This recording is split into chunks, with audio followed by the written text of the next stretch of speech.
साथ जाओ आप लोग।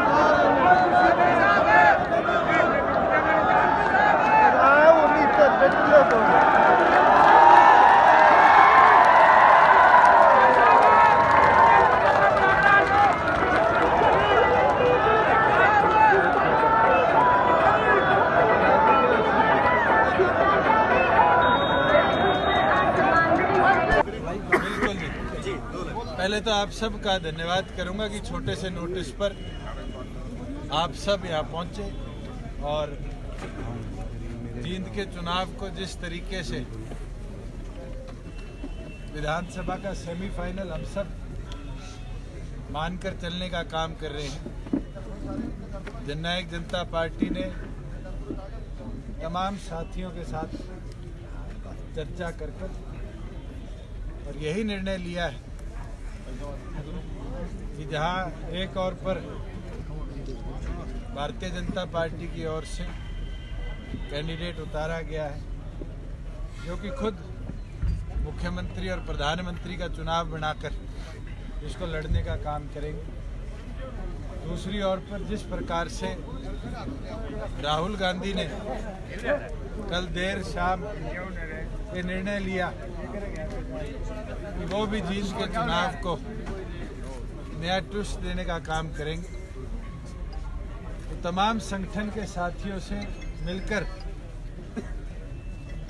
जननायक जनता पार्टी ने निर्णय लिया है कि जींद के इस चुनाव को जिस तरीके से 1970 के दशक में चौधरी देवीलाल जी ने अपने जीवन का पहला उपचुनाव जींद की धरती से लड़ने का काम किया था, जननायक जनता पार्टी भी निर्णय लेती है। तमाम कोर कमेटी के सदस्य भी और पार्टी के संरक्षक डॉक्टर अजय सिंह चौटाला जी भी इस निर्णय के फेवर में है कि जींद का उपचुनाव दिग्विजय सिंह चौटाला जी को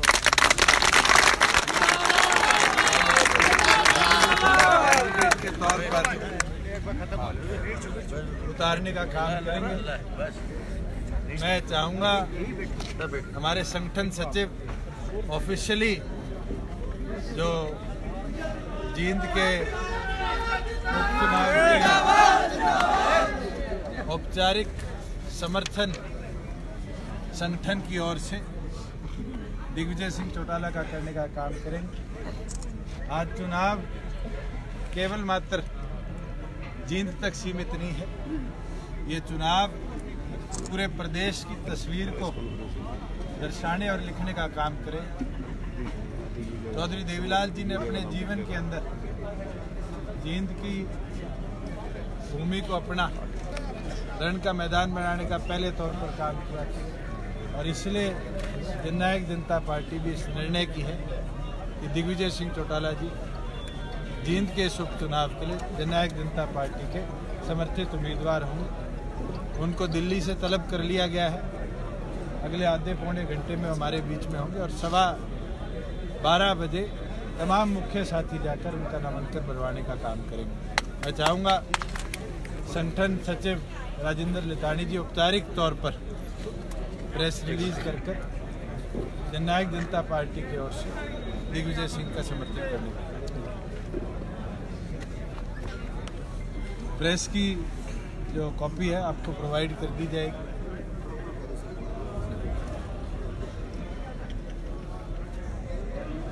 तो नामांकन भरने काफिले के साथ जाएंगे, कुछ एक लोग जाएंगे? मुख्य साथी जो हमारे सीनियर साथी है संगठन के वही चौटाला जी कल जींद के अंदर होंगे, औपचारिक तौर पर दिग्विजय सिंह को तमाम साथियों के साथ लेंगे। दिग्विजय चौटाला साहब कई बार कहते थे कि उनको रणदीप सुरजेवाला के सामने चुनाव लड़ना, कैथल के रण जींद का आ गया। दूसरा इसमें मैं ऐड कर रहा हूँ, रणदीप सुरजेवाला को एक बड़ा राजनीतिक दुश्मन आपके परिवार का माना जाता, तो ऐसे में अभय चौटाला से आप क्या उम्मीद करते हैं, किस तरह कैंडिडेट का चुनाव करें? जिसको उतारे उनके संगठन का निर्णय होगा।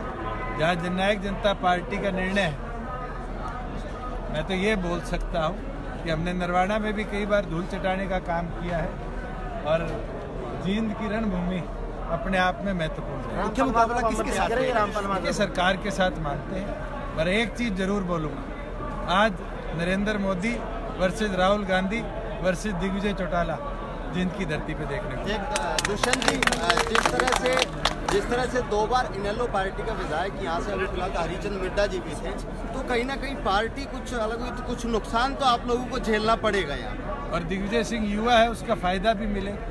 एक नई फोर्स 36 बिरादरी की जो मैदान में उतरेगी वो भी कहीं ना कहीं युवा शक्ति को ताकत देने का काम करेगी। और मेरा ये मानना है, हमने तो जींद की धरती पे सबसे युवा कैंडिडेट उतारे। एमपी साहब ये मान लें कि वे बड़े चेहर होंगे, जनाब बड़ा चेहरा आपने नहीं उतार दिया। हमने तो युवा उतारा है और मैंने तो पीछे भी आपके मुकाबले में इनेलो कहीं दिखाई देती। मैं क्या टिप्पणी करता। सबसे डॉक्टर अजय सिंह चौटाला ने 4 रोज पहले भिवानी में एक टीम